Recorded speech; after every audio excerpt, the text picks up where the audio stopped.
Good morning, ladies and gentlemen. Welcome and thank you for joining this webinar to discuss how to access government services for investors online. We apologize for the late start. My name is Ian Spence and I'll be your moderator today.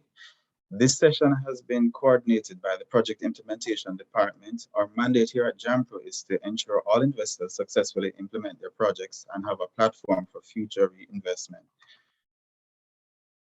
Now, it's no secret that we live in a world where countries compete for scarce investment dollars.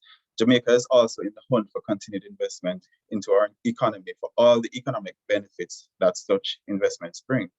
In the years leading up to the pandemic, investment promotion agencies across the globe, including JAMPRO, recognized a growing trend towards greater investments by companies that were already operational within their countries. So to capitalize on that trend and to respond to this reality, a significant amount of work has been done to improve the business environment and in so doing enhance the experience of investors already active in Jamaica. Today's session seeks to highlight three of those important changes. So today, you'll hear very informative presentations from Mrs. Kelly Dawn Hamilton about the National Business Portal, Ms. Melody Palmer about the Jamaica Development Application Portal, and changes to the tax administration of Jamaica from Richard Campbell and Sherton Bellamy. Now, before we get started, let me establish some ground.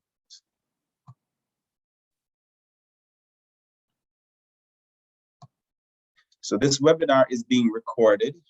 All video and audio have been turned off for all our participants. If you have questions, please type in the question box below. You will see a question and answer box. So type your questions there. Do not put it in the chat.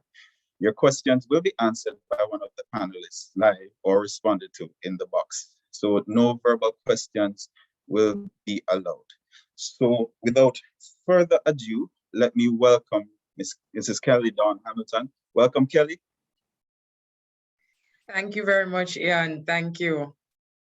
Let me jump right into my presentation and good morning, everybody. Let us get into it, shall we? All right.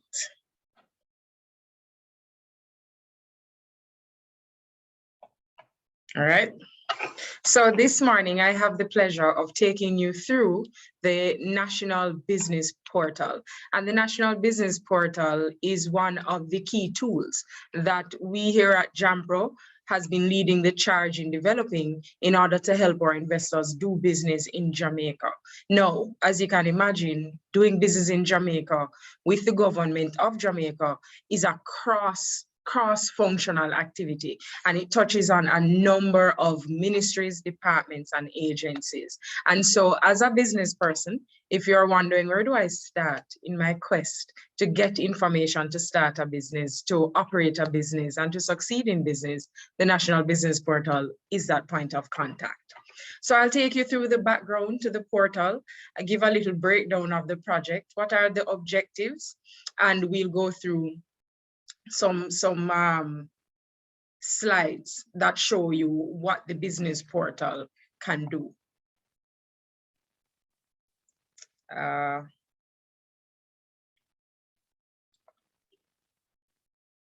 Okay. Sorry, ladies and gentlemen, having a little challenge here.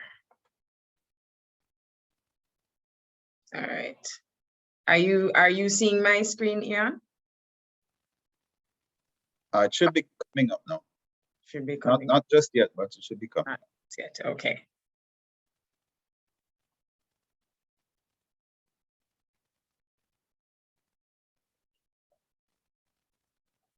All right.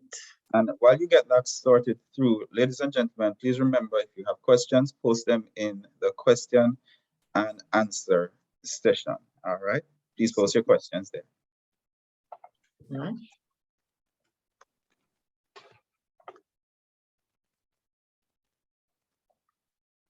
Okay.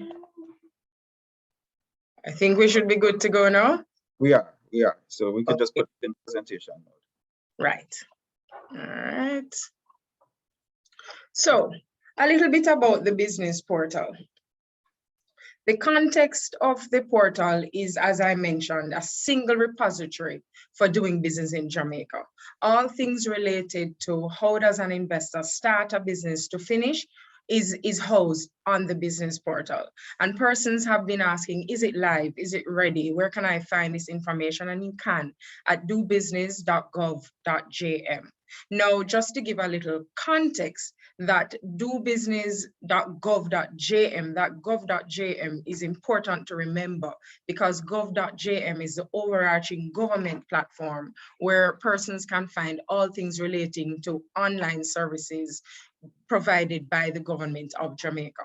So anything at all, whether you are a consumer, whether you are a private citizen or a business, gov.jm is where you go.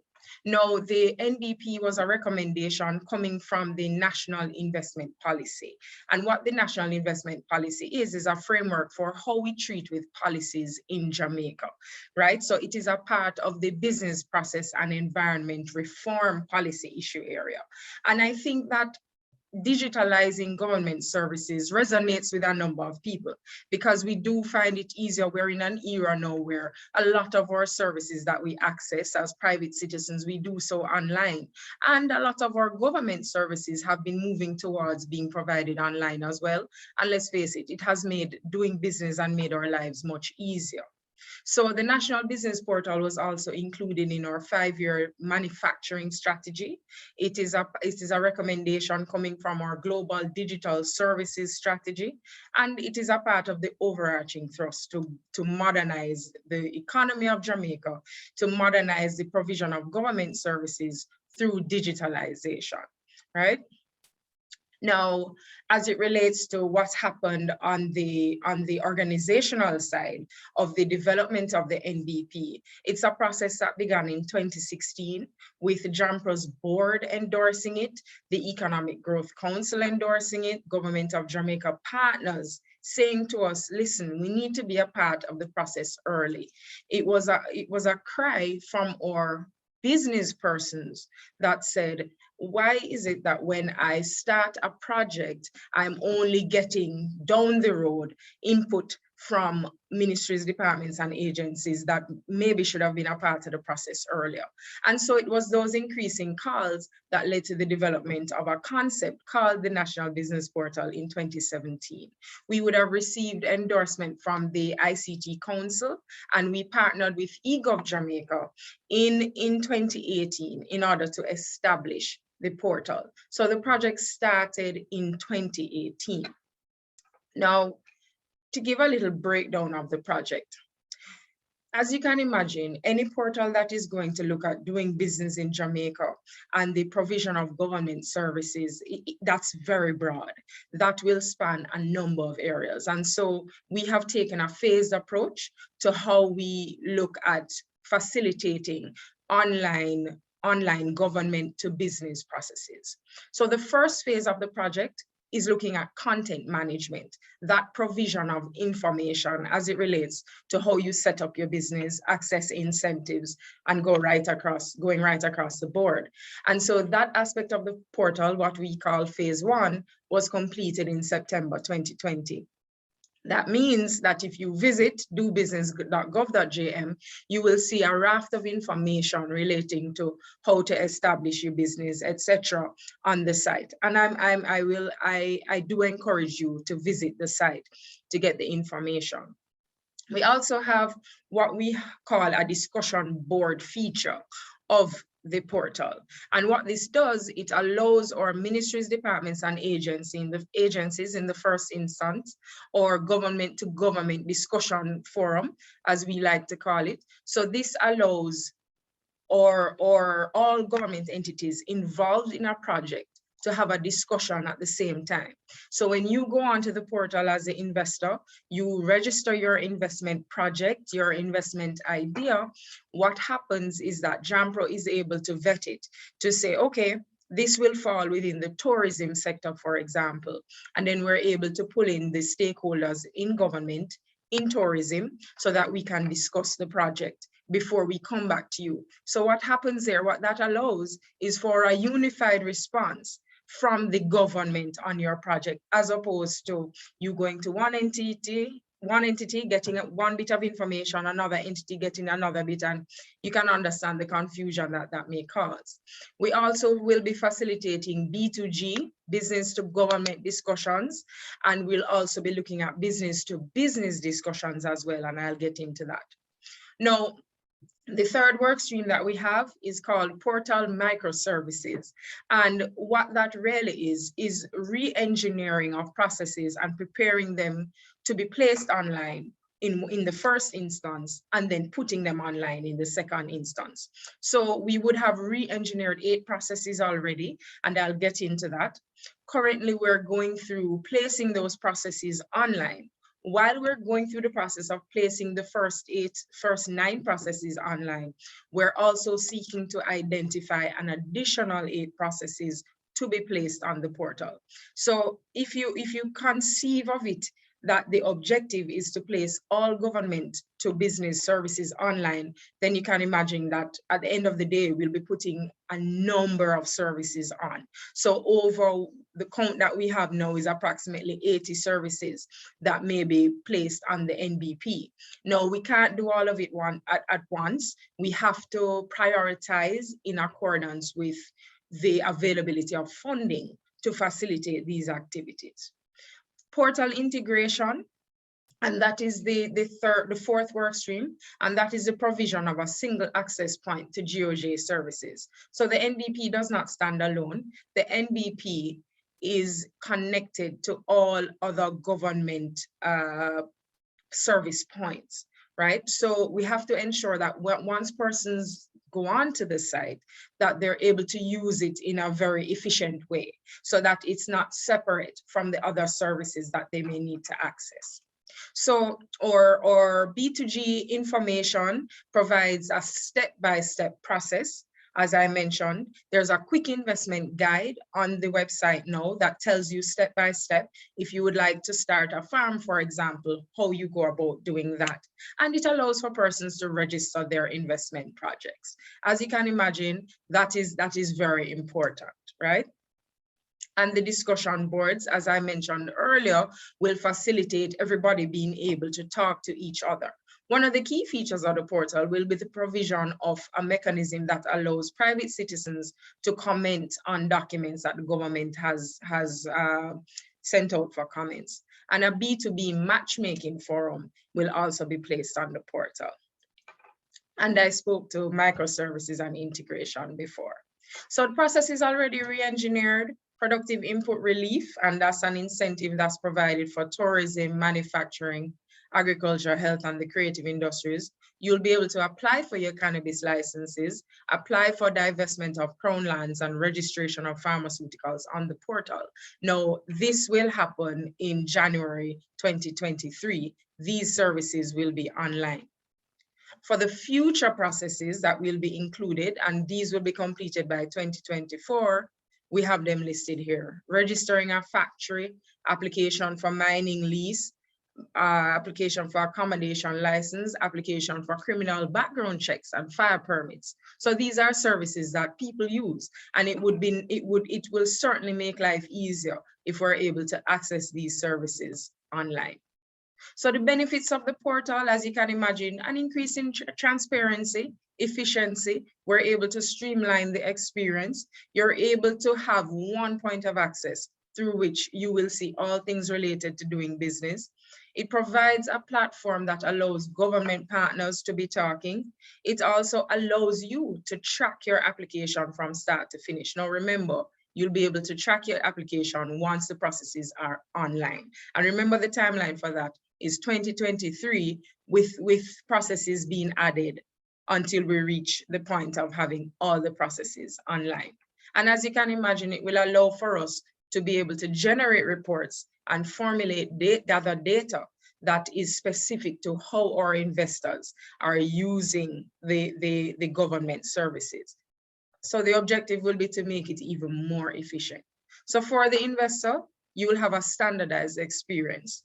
Online application submissions increases efficiency. You'll be able to apply at your desk and be able to complete processes at your desk, which it doesn't get easier than that, right? So the objective of the game here is efficiency and a reduction in time. In many instances, what the NBP will do is reduce application time by 50%. We have calculated. So that is a win for our investors and for our ministries, departments, and agencies too. It allows us to be more efficient. So just a quick look at the portal here, and you can access it at dobusiness.gov.jm. You'll see once you get on, all the processes listed here from start a business to closing a business. It outlines accessing incentives, acquiring land, obtaining construction permits, securing approval. Everything is outlined here. You'll be able to register your investment idea, and you can jump down to the quick investment guide, which outlines step by step how you get into each process.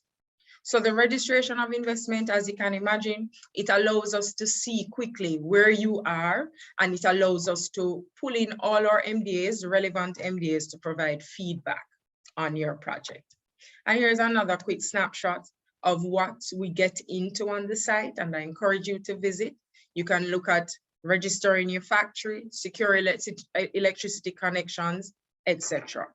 So the NBP is not the only GOJ service that is online. As you can imagine, the government is going through a raft of reforms, and you would have experienced in some instances services that were manual now being online. And I'd just like to mention some of them. We now know about gov.jm if we didn't before. Companies Office has a number of services that they offer online as well, business registration, etc. Customs Agency, they have Asikuda World online. Jamaica Single Window for Trade is also on the gov.jm platform and provides information on trading goods in Jamaica, in and out of Jamaica. And TAJ, Tax Admin, which we'll get into, they are online as well. So we're moving from strength to strength, and we're doing so in a modern way. We are doing so also by getting the feedback from our stakeholders, getting your input, so that we can develop a platform that works for our government, for our users, for the public, for you. Ladies and gentlemen, thank you very much.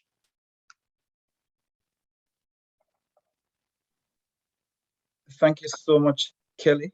I'm looking at our chat, but just before I talk about the chat, welcome to those who have joined since we started.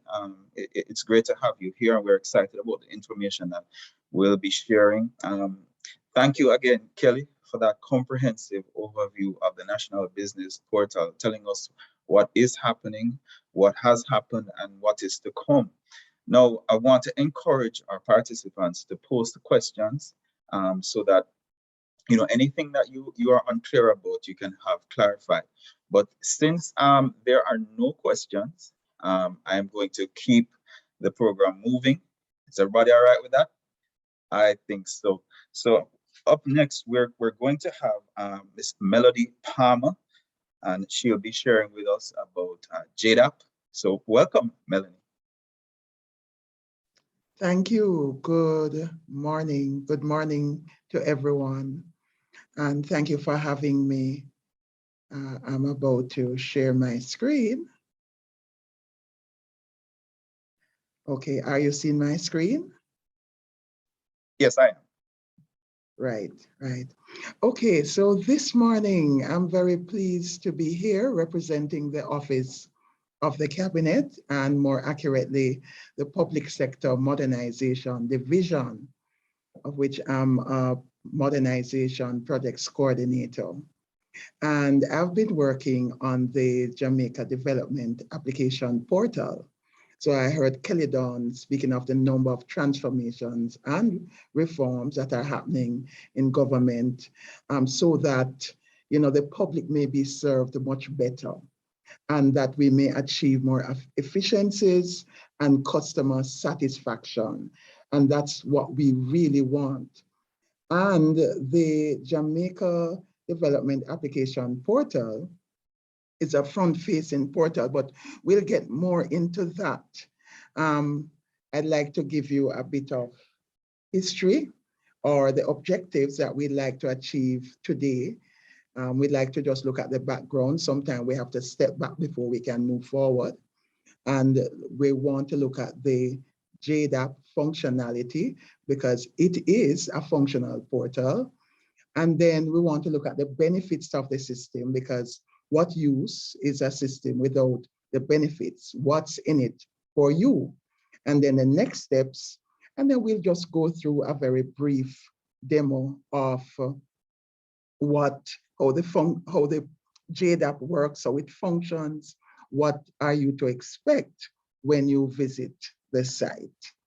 Okay, so this project goes way back in terms of there was like a phase 1, and then now JDAP more represents the phase 2, because we had the Amanda project, which started somewhere about 2009 to the municipal corporations, the NEPA, and also the referral agencies or commenting agencies would have to comment on the development projects to move them forward. And so we had a number of issues there, duplication of efforts and just manual file movement, which would take a long time. Multiple interactions with the applicant during the application review. And you can appreciate that for now we are in a pandemic and for the past 2 years, and we can appreciate that as much as possible that we would limit such interactions for public safety, and we can appreciate that.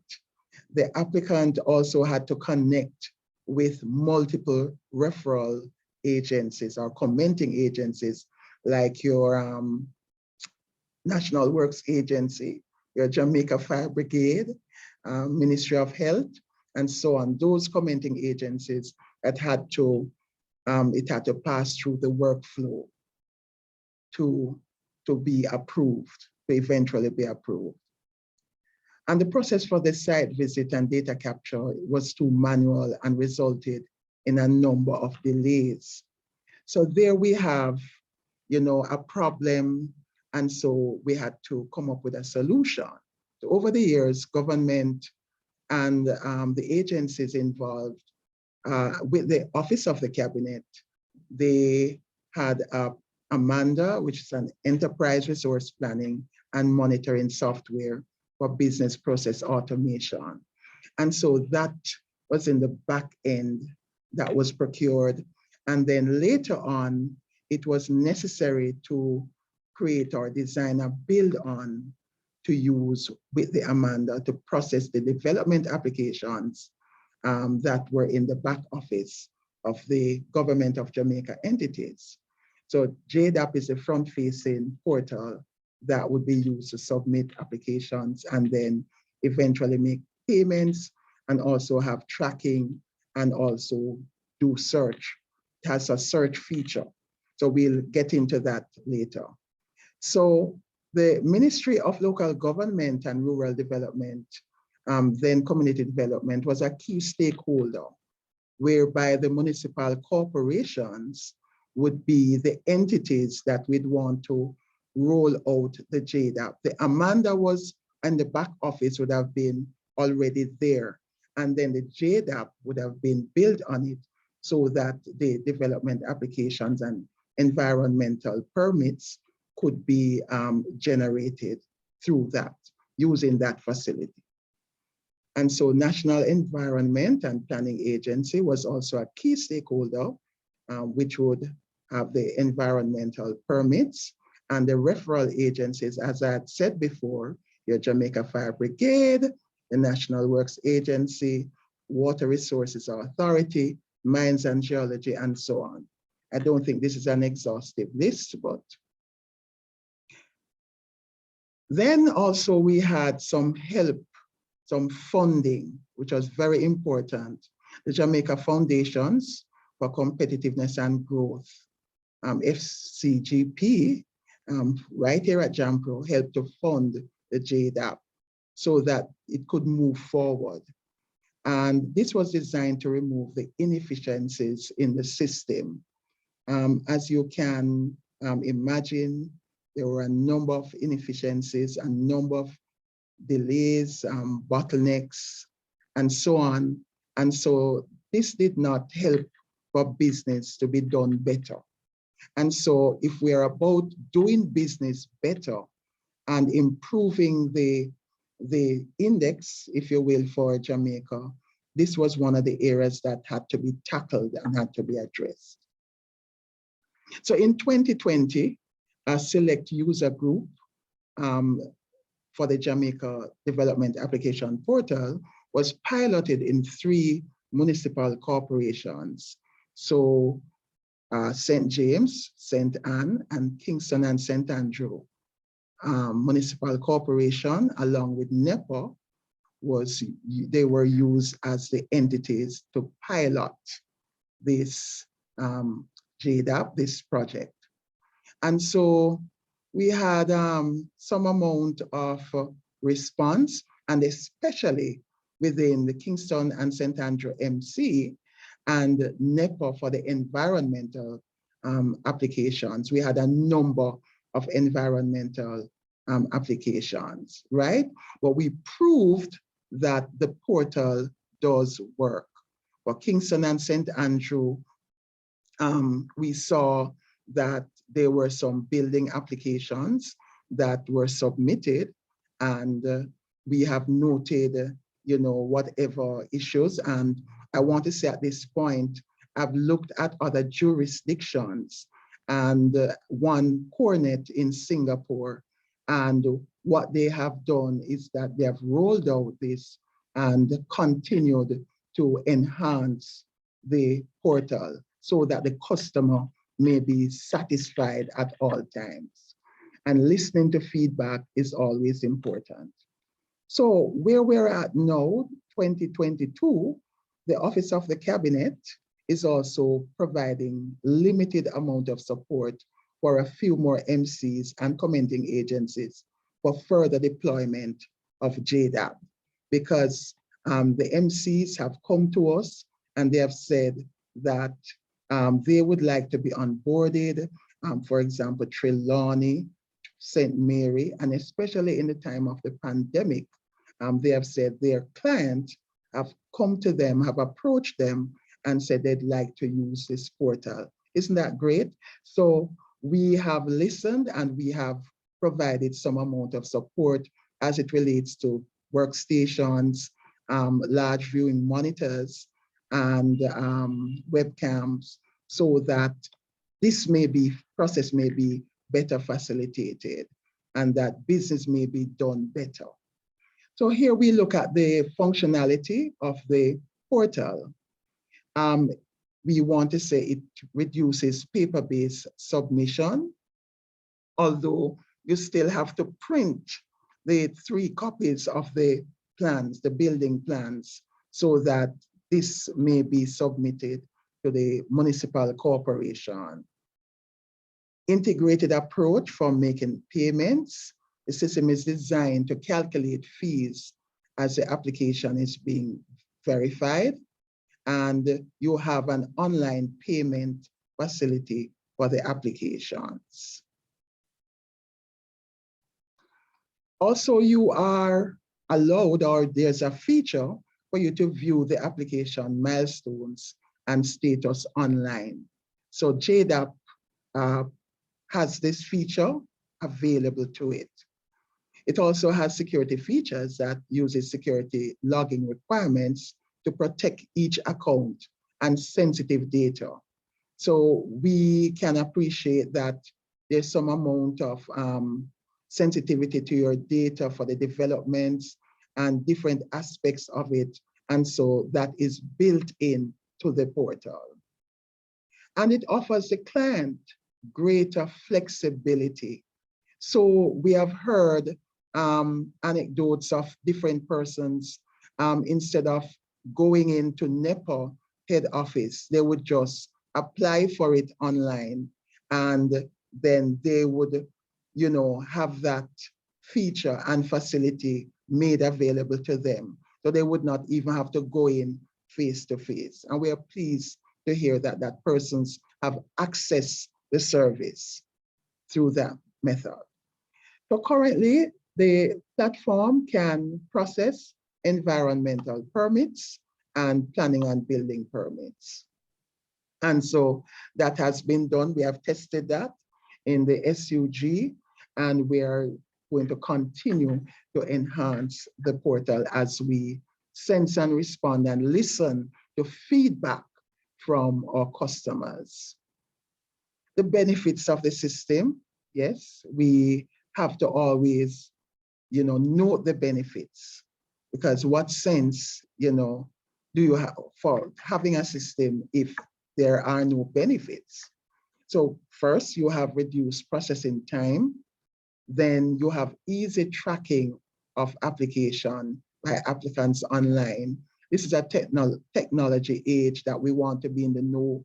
We want to just be able to go on to a portal and know what's happening, and the information be returned to us, and accurate information come back to us. Foster greater compliance by developers and construction personnel. So this will help for the internal systems, for this to happen, for there to be a greater compliance, yes? Also, there is evidence that facilitating digital payments will improve doing business. And we believe that this is a no-brainer, and especially in this dispensation, we want to have all the technology that is available to government so that business can be done better. So just to summarize again, improve service delivery, which leads to improved customer satisfaction. That is definitely a benefit of the system. To have enhanced transparency and accountability, to enhance the promotion of good governance. We have heard different anecdotes, and we want to always promote good governance within our public sector entities. Convenient submission for the processing of application. So it's more convenient for you to, log in from, anytime, anywhere, and to be able to search and to be able to apply for a permit. The processes can be easily tracked and monitored to obtain current updates on the approval process.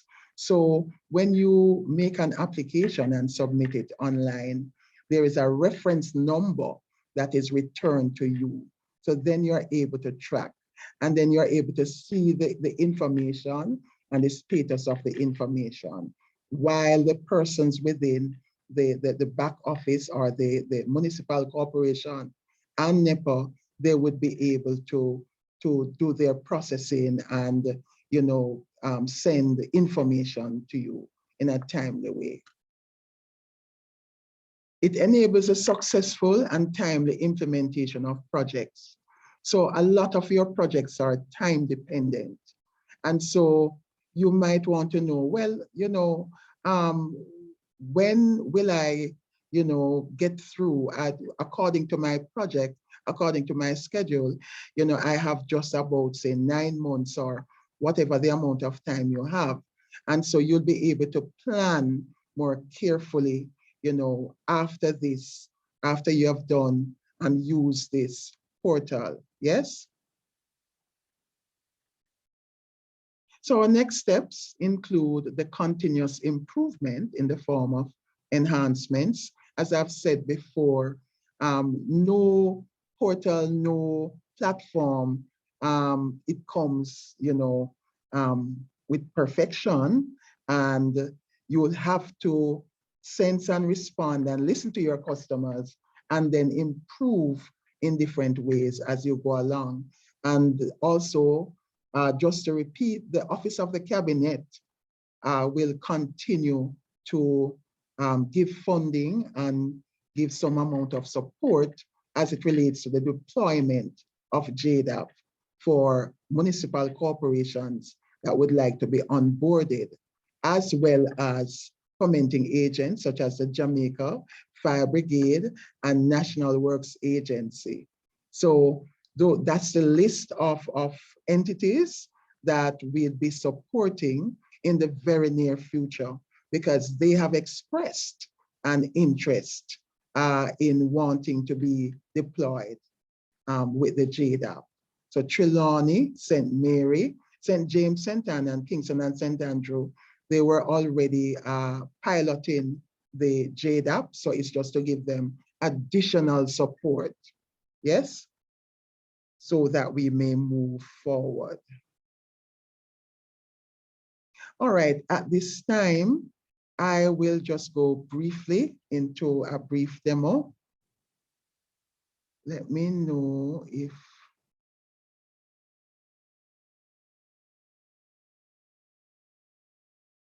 I'm proceeding.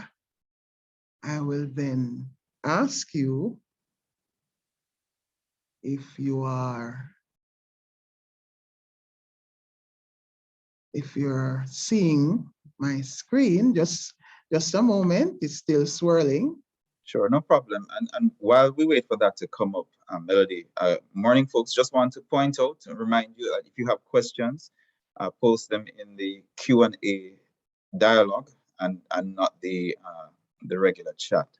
Welcome to those who have joined. Melody, how are we doing now? I'm still trying to find it. It was a demo site that I was connecting to. So still, yes, still. Let's see.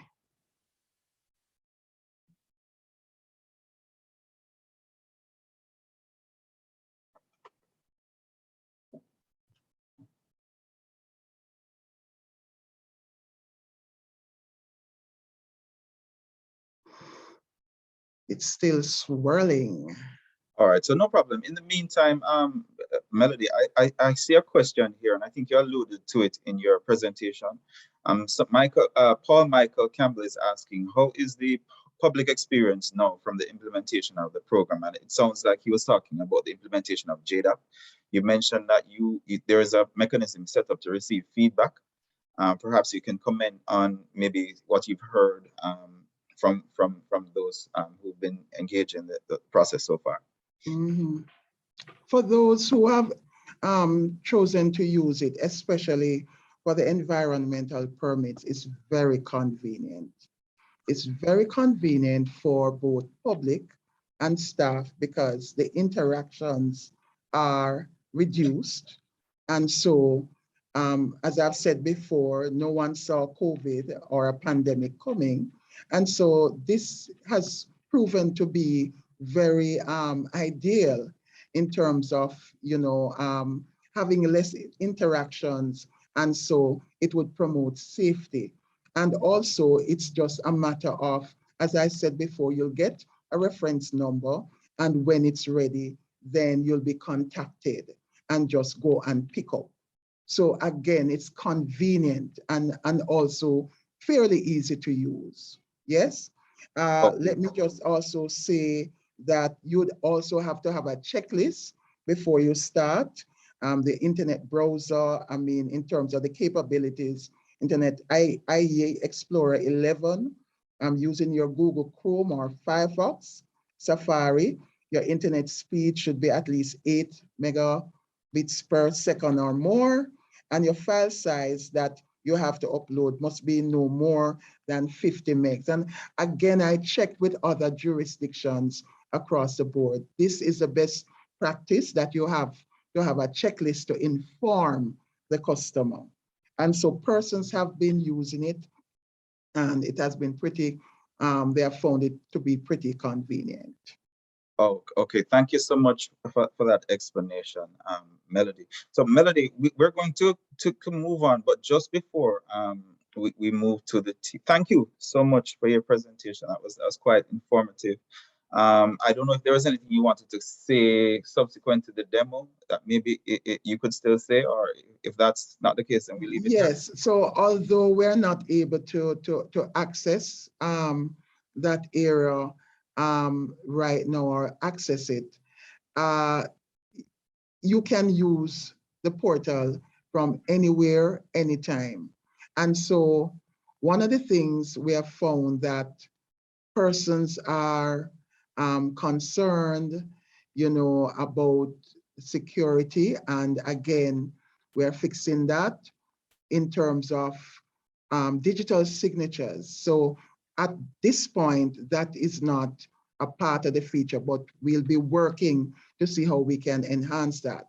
So you'll still have to print the 3 copies of the plans and then submit it.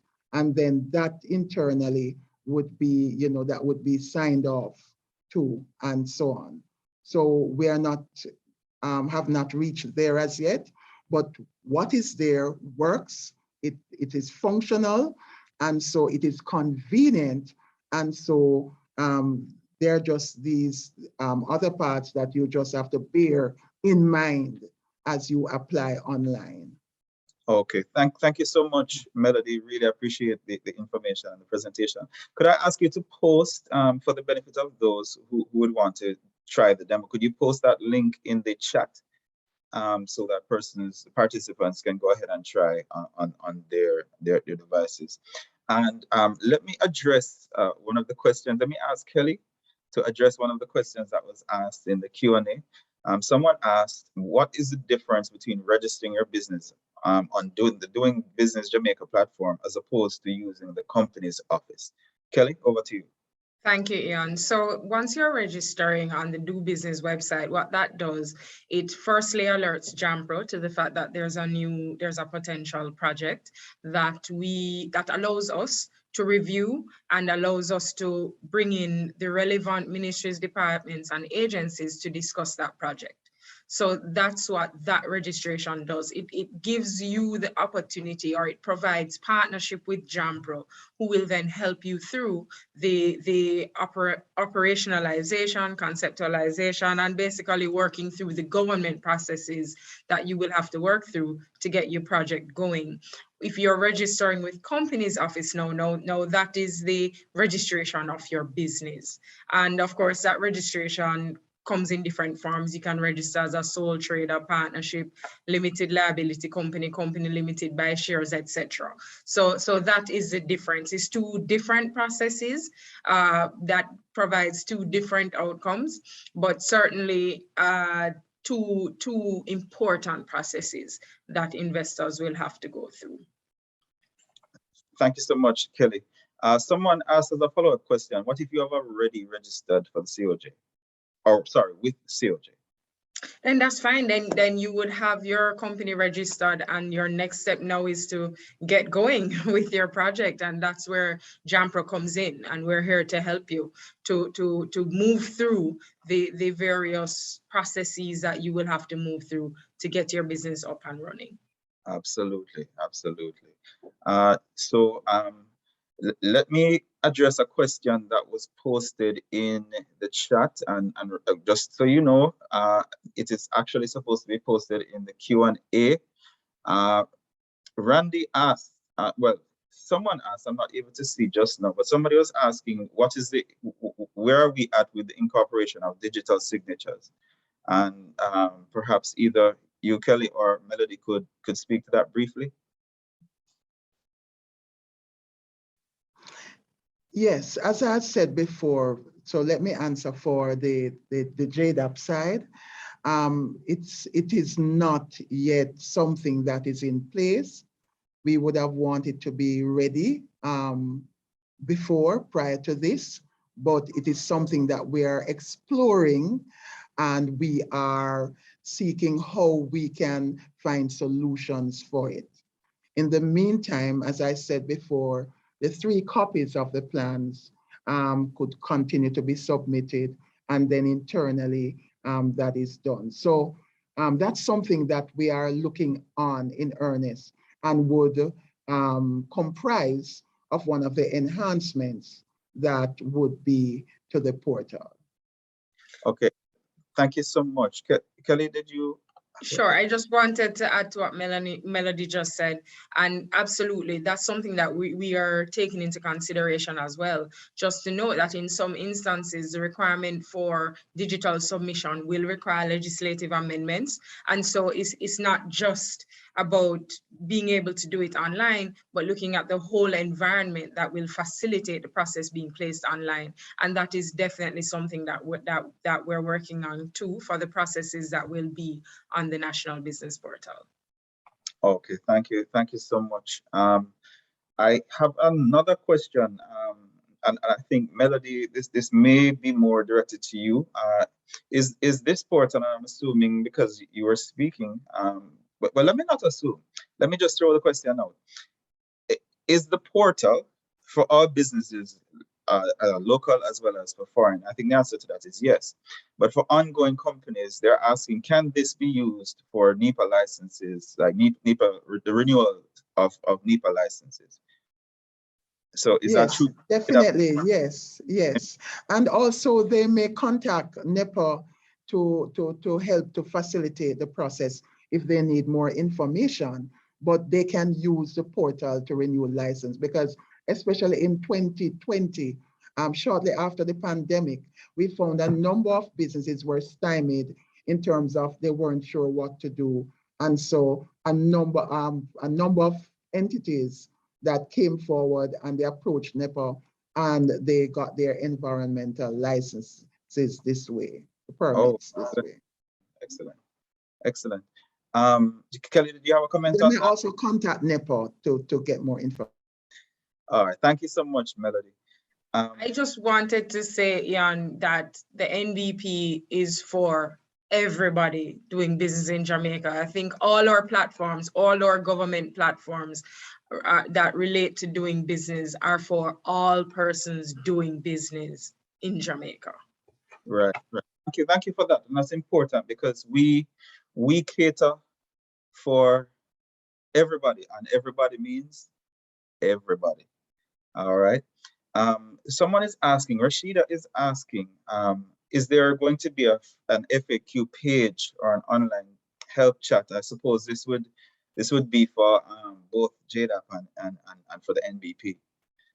You guys want to just quickly comment on that? Actually, there is an FAQ page on the JDAP portal, and it should be in the menu at the top there, but it's definitely there. And I saw it this morning. So it gives you also the frequently asked questions on general development, specific building, specific environmental, and the application process.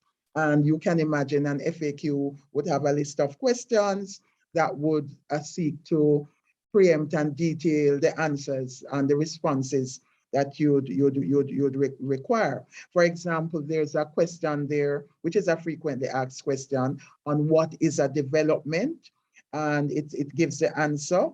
So I won't bother to go through the answer, but the answer is there. And also another question about what are the laws that govern government applications, and another one, what if one does not submit an application but proceeds to build, which we know that this would pose a breach, yes, under the Act. So it gives the answer and the response to that. So good question, there is an FAQ, yes? Thank you so much for that, Melody. Kelly, is that also the case for the NBP? So the NBP, there is an opportunity to reach out should you have any questions, because all the information is there. So we really haven't had any one person asking or any two persons asking the same type of question. As you can imagine, we're looking at a range of processes. So, but we are very mindful that the user experience is important. And so we leave it open for persons to submit their comments to us and their queries, and someone from the team will respond. Okay, thank you. Thank you for that, Kelly and Melody. I have another question, or well, one suggestion from Dwayne Davidson for signatures for the the digital signatures. He's suggesting that the Adobe Acrobat Reader allows you to download and sign then upload. That's just a point of information, so we won't dwell on that too much. But thanks for that, doing. Really appreciate it. Randy is asking, how soon should we expect the services to support digital signatures? Well, I think you addressed that, Melody. So let me see if there's another point to this question. I think we both addressed it, that it Yes. would require some amount of legislation. We're looking into it. It does take a bit of time. So it's not in short order, but it is being pursued and looked at. All right. Thank you so much, Melody. And thanks for your question again, Randy. All right. So I am going to move to the last presentation, which will be done by the representatives of TAJ, that's the Tax Administration of Jamaica. And I'm going to call on Ricardo Campbell, Mr. Ricardo Campbell, to go ahead and share with us. He'll be followed by Churton Bellamy. Over to you guys.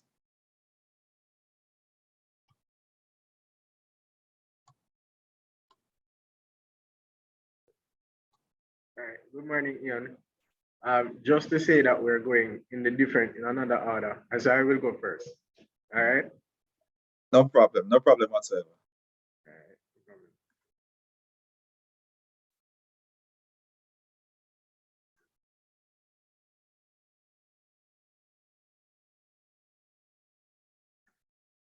Okay.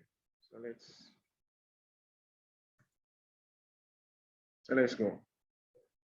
So Tax Administration Jamaica is in fact moving to serve you even better. That's our mantra. We recognize that taxation generally can be a challenging and technical activity. So as a result of that, we're trying to use our platform to enhance the service, to make it more user-friendly, so that you can actually connect with tax administration, whether or not you're having challenges. All right, so what we'll be looking at today, we'll be looking at a general overview of how to file your tax returns, generally how you can make payments utilizing the platform, the different service options that we have, the status and validation services that you can use. That's getting very critical in this day and age. We need to validate documentation that is provided by any entity that we're dealing with. The supporting information that we're going to provide, and those things that are next level that we're trying to get to in tax administration. All right, so the first step in the process generally, and this is where generally we have to make a distinction. The services we offer through the online platform, generally we refer to them broadly as e-services. However, there is a distinction. So the tax portal registration facilitates primary activities. So just having an account would give you access to some basic transactions. However, if it is that you're going to manage your tax activities, then we take you over to the e-service registration platform. And for that to be done, you have to go through a registration process, which I will delve into. So generally speaking, for individuals, the requirement for you to be registered for e-services is that so we can do it two ways. We can do it manually through visiting one of the RSCs across the island, and RSCs, I mean revenue service centers, or you can make the application online through the platform, just giving you the option, the channels. So for an individual, the completed application form along with that person's ID. If the person is going to authorize another individual or organization to manage the platform on their behalf, then we would need an authorization letter along with the deemed authorized officer's identification. Basically, what we're trying to do is to ensure that there is somebody in fact responsible for managing, and that person is named to us.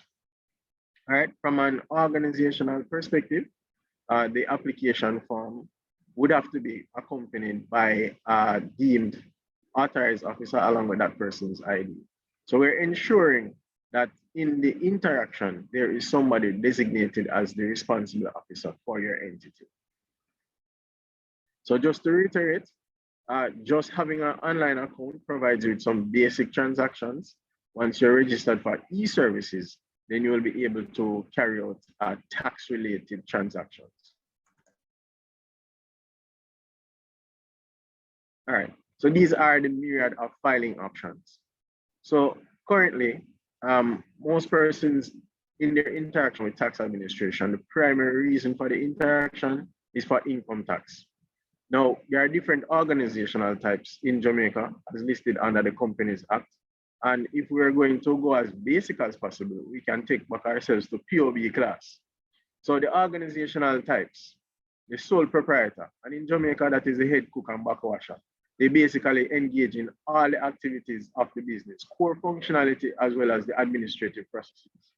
Now, for that particular person, we want to give them greater access. So as just another option to add to their myriad of tasks that they're going to do, we're going to give them the ease and convenience of being able to access the tax administration platform to conduct their tax-related transactions. And we're in fact in the income tax filing season. So those of you that thought you didn't make March 15th, we've granted an extension.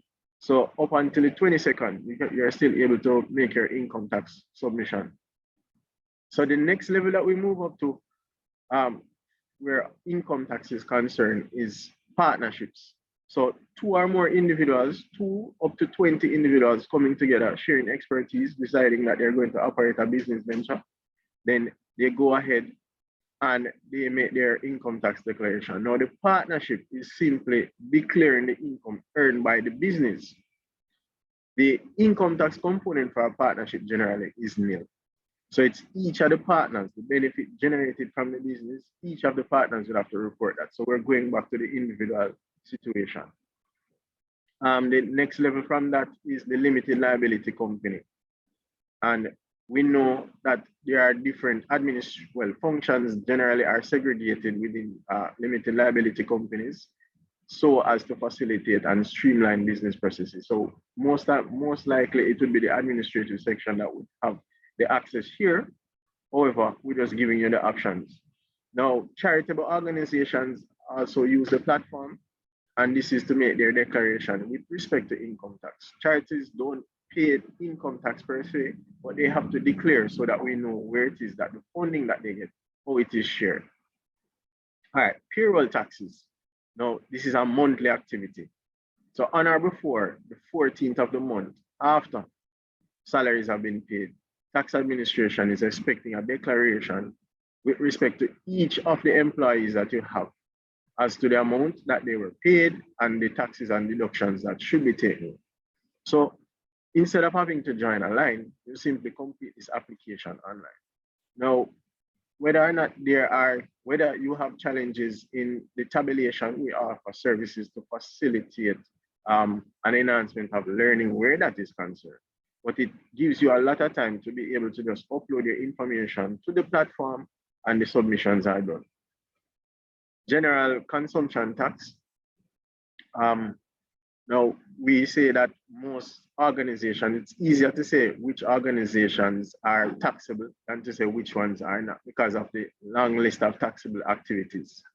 All right, but the general consumption tax is a final tax board by the consumer of the goods. So the platform basically just facilitates the submission by business owners to report and to pay over the amounts that they would have collected over the course of the particular month.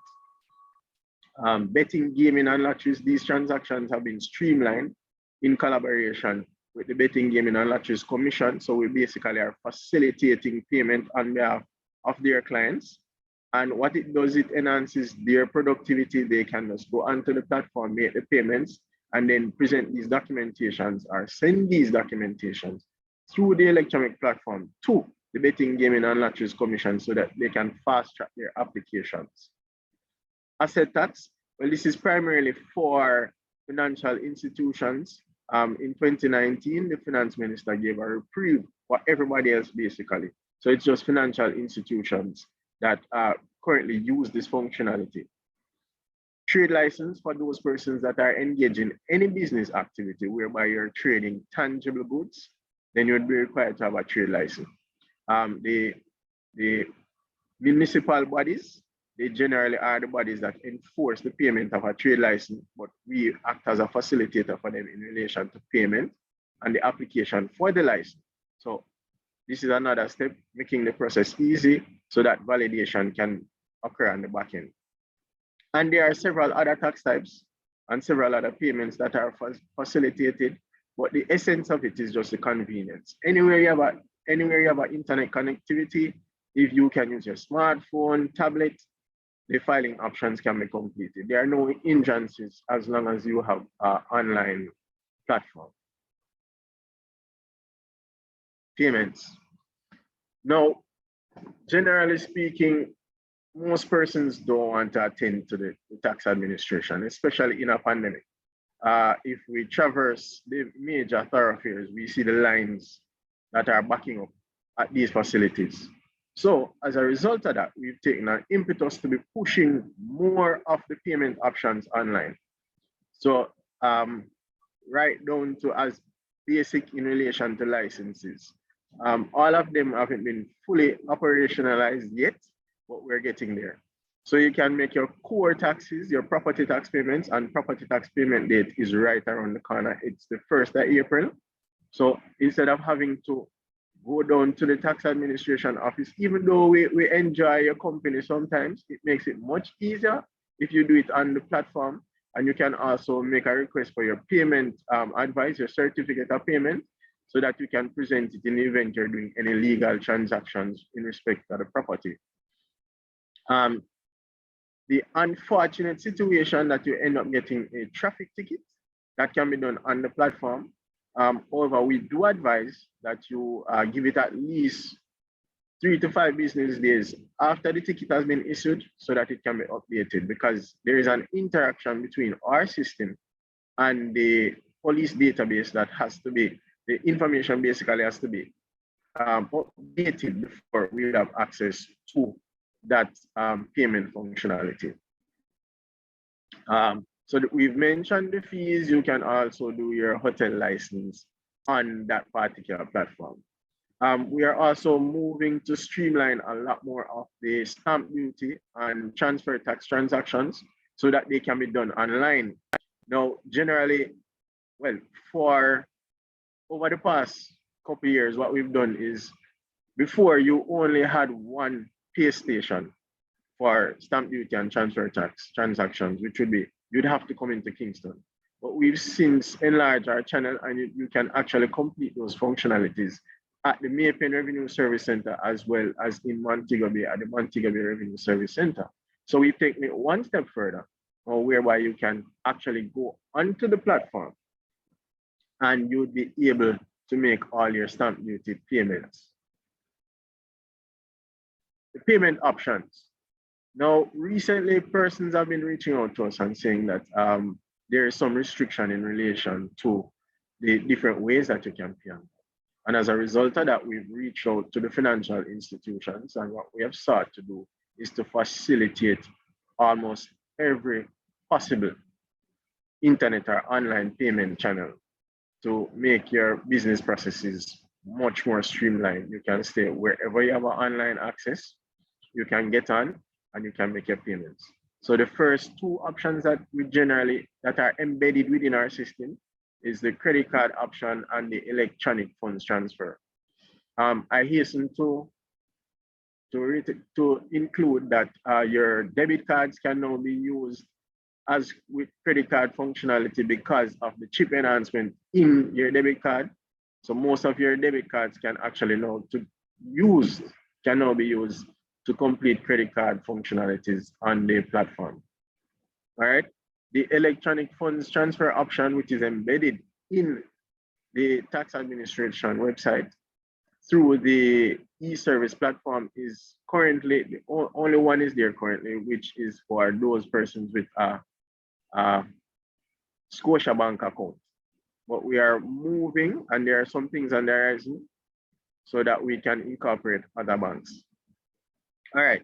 So those payment facilities are embedded within the platform. However, we've created our recent functionality, which we refer to as direct funds transfer, that can be completed using any banking platform at all. So what it basically does, or how it's basically done, is that you'd have to go to the e-services platform first to create what is called a direct funds transfer payment advice. So once that payment advice is created, it issues a direct funds transfer number. That number can then be given to your financial institution at your request, and you ask them to just transfer the funds to tax administration's account. So once the money comes across, then there's generally a line within the transaction that gives us memo information. So once we get the DFTN number, we then be able to directly allocate the funds based on what came across to us. So it is very critical that once the DFTN is created, that you actually insert the number in any transfer that your bank would have done to tax administration. The other functionality is that can be used indirectly is the Ncb Payment Platform. So the National Commercial Bank facilitates bill payments on their platform. So you can simply add tax administration as a bill payee. But the only little challenge is that basically for each tax type that you want to pay, you have to create an individual payee account. And from that perspective, you can be able to input the amount that you want to pay and indicate the period that you want to pay for. And the transaction will be facilitated utilizing the Ncb Payment Platform. All right, so our service options. Now, these are the list of items that you can complete without having to come into office when you want to start a process or you want to end a process.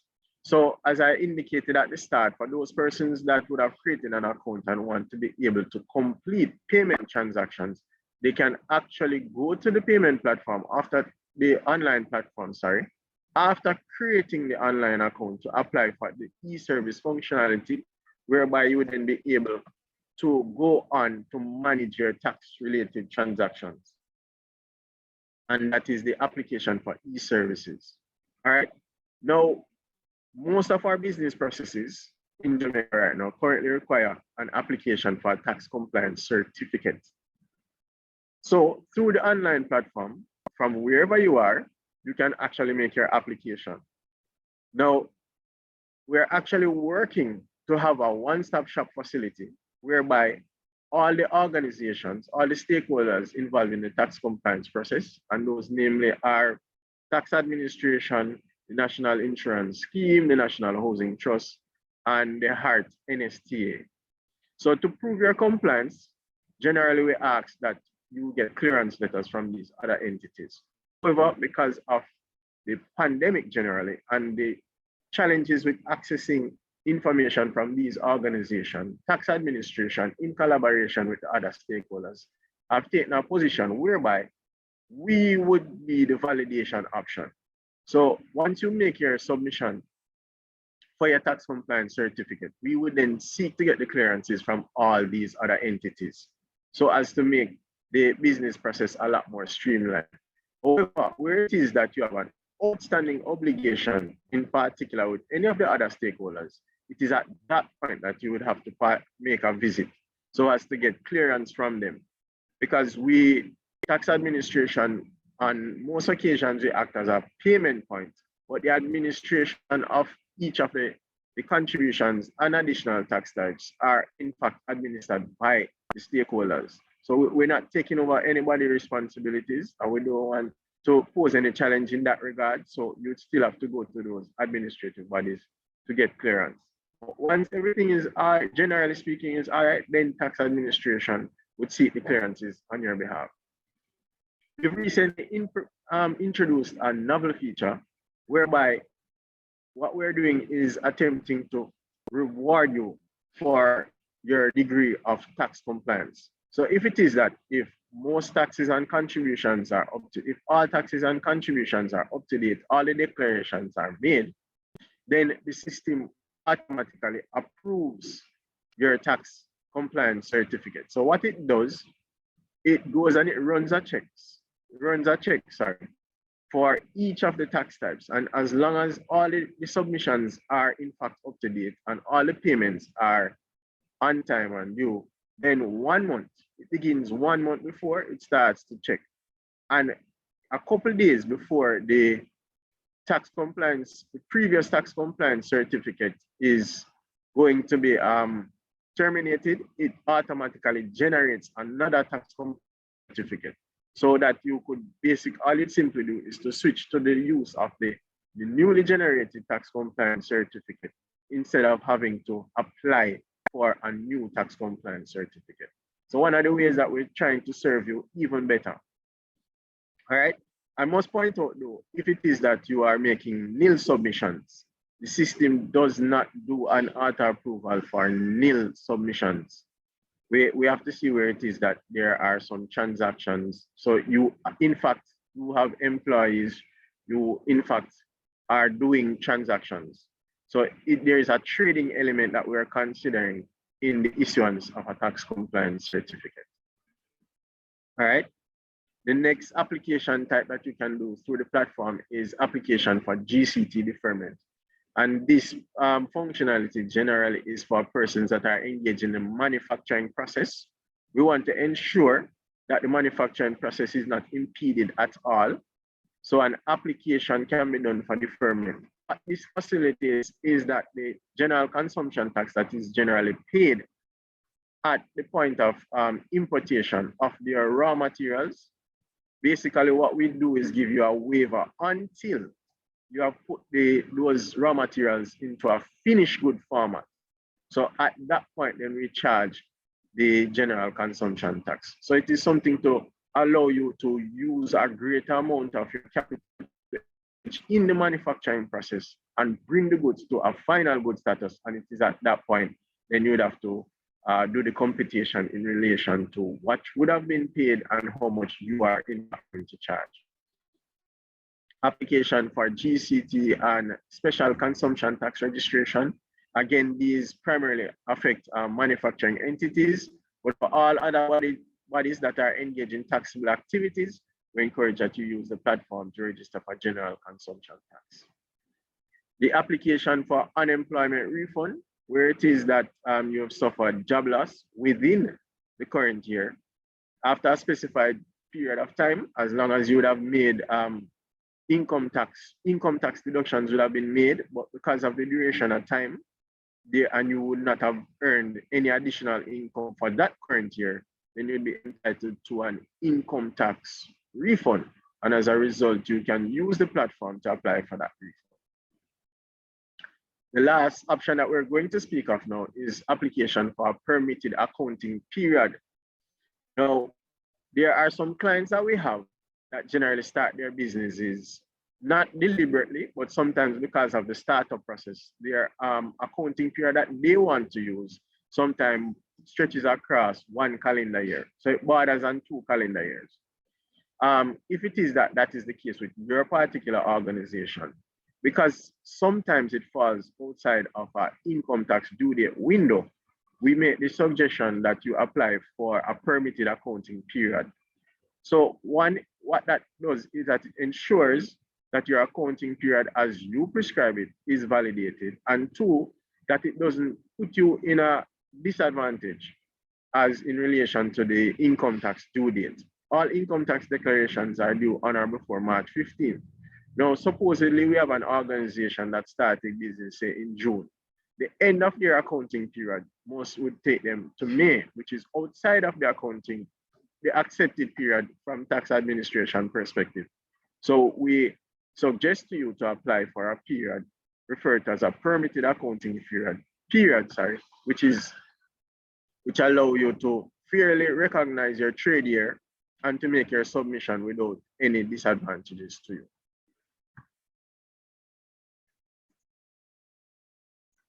All right, so there is the request for traveling allowances, and this is for genuine traveling officers.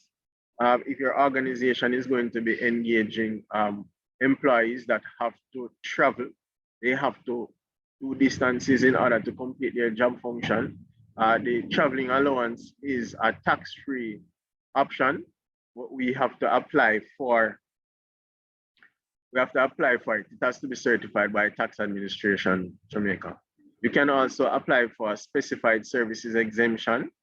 You can object to an assessment.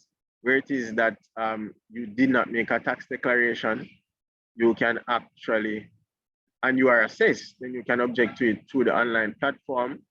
Before you can file or make any submissions, if you were not previously registered for any accounts, the prerequisite is that you can apply for the registration through the online platform.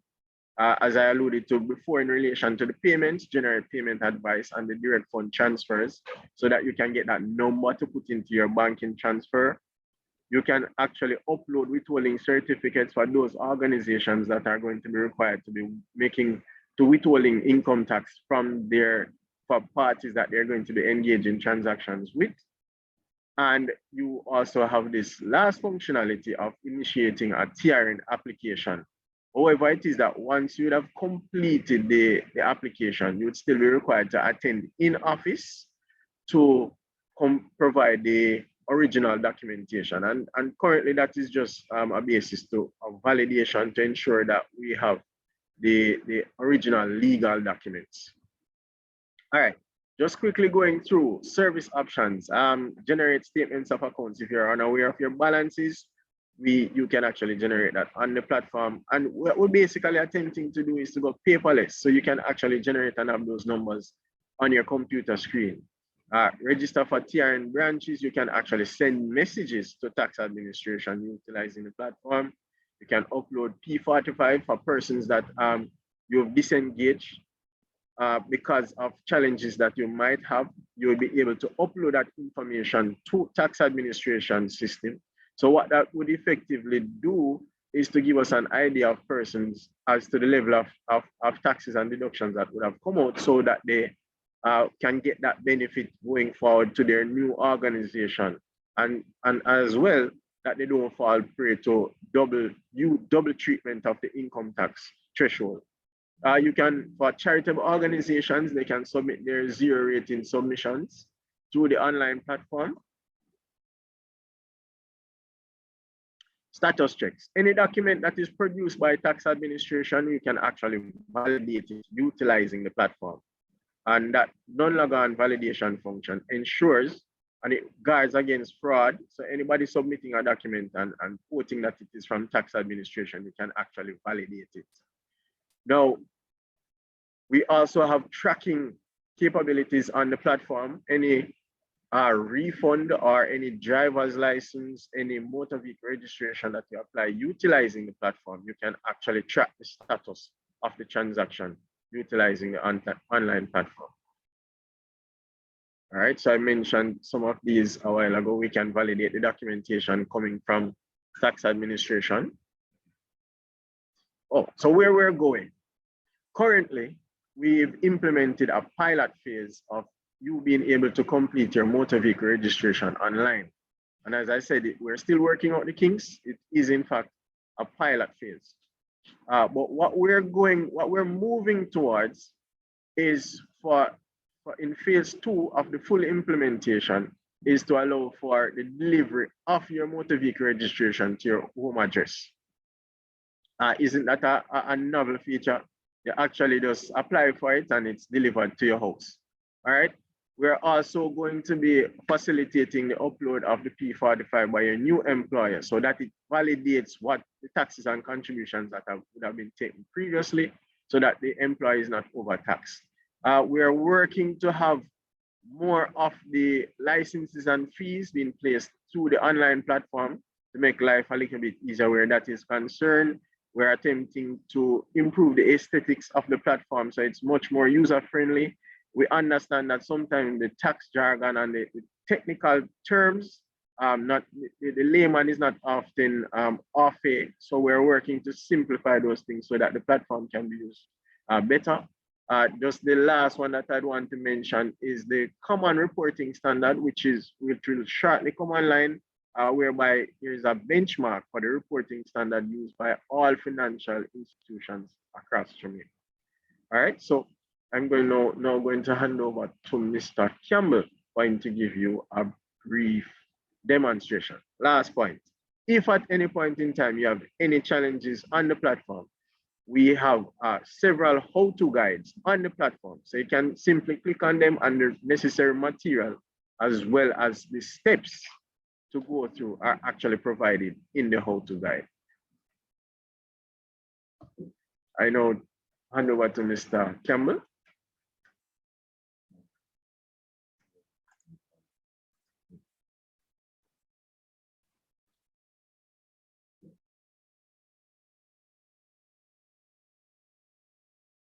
All right, good morning, everyone. So what I will do is go through a short demo of our tax portal.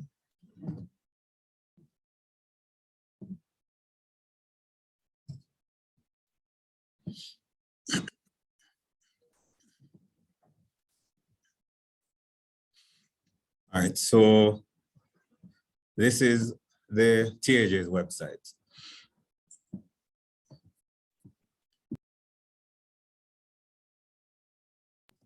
All right, so, you know, based on what Mr. Bellamy had mentioned before, we have a lot of information available and a lot of services available online. So this is a website, and it's at jamaicatax.gov.jm. And once you go to the website, based on what would have been displayed before, there's a login that you would need to access. And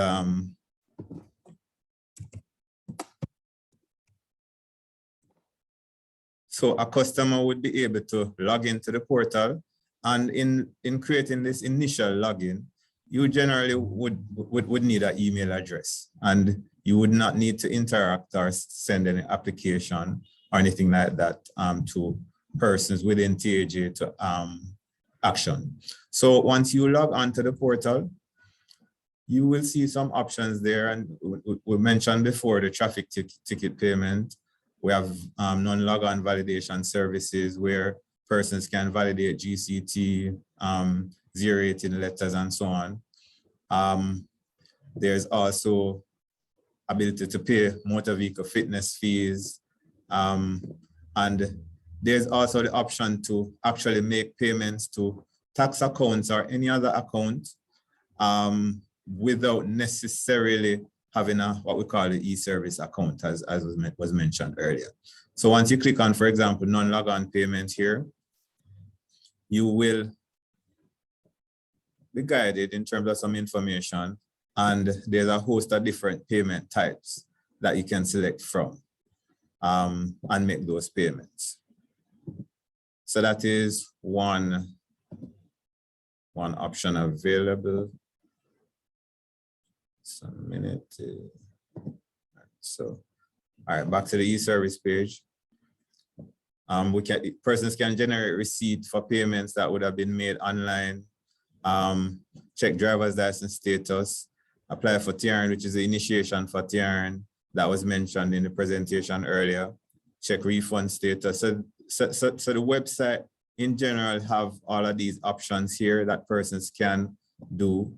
Property tax is one of the items that persons use a lot. So in addition to these here, the core thing in terms of managing my e-service account, this is where you actually go into your tax account. And this requires the e-service registration. So e-service registration will require some form of interaction electronically with a TAJ person, where you submit the application online and a TAJ person will need to approve it before you can get access to e-services. And this is where you're now directly linked to your tax account, where you can see your tax balances and do certain other transactions. So the next level, I'm gonna just do a short demo too of the e-service portion of the system. Close that. So once you log on, so you log on to e-services, this is primarily what it will look like. So you will be able to see the different accounts, the tax accounts that you're registered for. If there are balances, you'll be able to see the balances. These alerts generally mean that there's some activity that you need to do. So whether it's filing a return or making a payment, you'll have these little alerts related to each account type. And then there's also the services that were mentioned before in the presentation, generally, once you look here, you will see the services that we offer. So for example, apply for GCT, register for branch, which is a TRN branch, apply for unemployment refund, and so on. Once you click more options, you will see additional options there that will allow you to, for example, apply for permitted accounting period, apply for e-services, specified services exemption, and so on. So under I-112, you will see that. And some services, depending on the service type, for example, for GCT deferment, you would need to have a GCT account and you go to the GCT account and so on. So that is just a short demo to kind of just give you a visual representation of what e-service look like. And once you get this access, you would be able to interact generally with taxes and also with TAJ. So this should assist, and it will help us to communicate with you via web messages and so on from TAJ. So this is the next step to ensure that you're able to file your taxes and so on. So we can now move to our question and answer section if we have any questions from persons. There are definitely questions. Thanks, Messrs. Campbell and Bellamy. Very informative. And I wonder if people actually hear what you just said a while ago. That sounds to me like no more lines. That's all I was hearing. No more lines, right? So let me jump to the question. Questions have been asked. Somebody asked, can a partnership be formed? Can a partnership form be completed online? And let me, I'm thinking that in terms of partnership form, they're asking if it's a partnership return. Perhaps. Yeah, income tax return. Yes, that can be done online. So yes. Okay. So all of our income tax returns, and what we do is some of these returns most of our returns can't be done inline. We don't accept them inline in any case. So you have to go online for them to submit them. Yeah. Okay. Someone is asking, I'm now self-employed and completed my income tax form for the previous year. I was employed earlier in the year and uploaded my P24, and having completed the income tax form, I'm now being asked to pay an amount that my employer should have paid. What do I do? Now, I know that might be a question that might need some treatment offline. Yes. But if you'd like to say, maybe in terms of who they could reach out to. All right, so you can reach out to the Taxpayer Education Unit. The Taxpayer Education Unit in the Revenue Service Centers. What we've noticed is that persons that have transitioned from being employed to self-employed, in completing the income tax declaration, they would declare the income, but they would not they neglect to include the amounts that would have been deducted at source by their employer. And generally that is what results in an assessment in relation to that income. So that's generally what causes that particular issue. Right. So so that the person fails to report what the company, the employer that they were working with before, had already paid, and so you end up getting charged for that because there's no representation of what was already paid over by your previous employer. So is there a number? You mentioned the tax education unit. Is that what you said? Sorry, Churton, you're yes. The Taxpayer Education Unit operates out of all the revenue service centers. So I don't want to in particular be giving out particular revenue service center numbers, but once you call the helpline, it's AAA Tax Help, then the customer service unit would either assist you or point in the direction of one of those education units. Okay, thank you so much for that, Churton.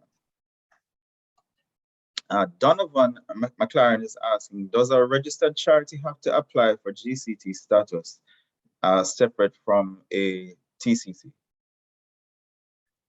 A registered charitable organization. Right. And this is another question that might need some treatment offline, but you can go ahead. Yeah, but generally, charitable organizations are not required to be registered for general consumption tax.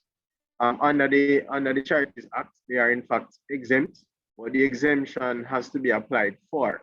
So whenever these charitable organizations are making purchases, they have to generally do what is called, they have to get a purchase order generally before they make the purchase, so that we see the value of what the items that they are going to be purchasing, as well as the value of GCT.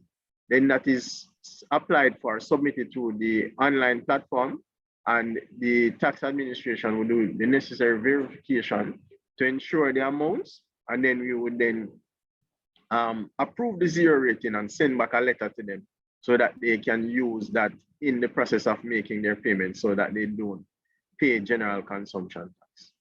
All right, so thanks again, Cherton. Is there a central place that Donovan or persons like him might be able to find that information? Yes, on the platform. Oh, on the website. Okay. Like how to? Which section? Under the how to section. Okay, all right, thank you so much for that. And then Shanique is asking, I'm assuming she's asking, how does one get a TCC, acquire a TCC? But you went through that in your presentation. You showed us you showed us the application forms. And if you will go ahead and just reiterate what that process could be. All right, so since 2014, with the implementation of the super form for company registration, once it is that you register a new company, you are issued an initial tax compliance certificate. Basically, because we know that there are some setup activities that require the tax compliance certificate. So you are given an initial 3 months tax compliance certificate if you register a limited liability company. If it is for a sole proprietor though, we have not established that process yet.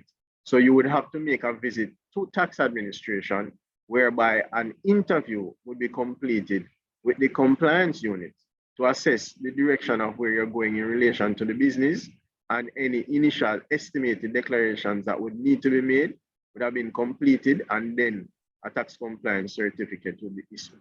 Also, in relation to the limited liability company, after the expiration of the initial tax compliance certificate when you register, then the entity has to, by way of an appointed representative, would then have to attend to tax administration Jamaica for an interview to be completed to assess certain things like whether or not you're trading, the particular level of employment, if any, so that we can set up the necessary accounts to put you in good stead going forward. And after that interview process, generally, if you've met all the requirements, then a tax compliance certificate, a renewal would be issued.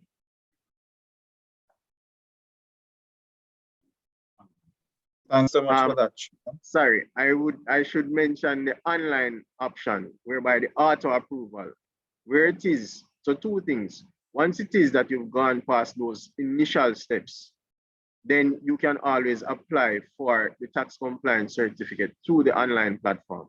And the validation will be done on the back end by the tax administration representative, validating that all the declarations would have been made and all the necessary payments are up to date. If it is that we've moved past the initial setup and everything has been done, all the returns and the declarations are in fact on time and paid, then the auto approval option would chip in, so that you wouldn't even need to apply for it, as long as the declarations are not representing nil.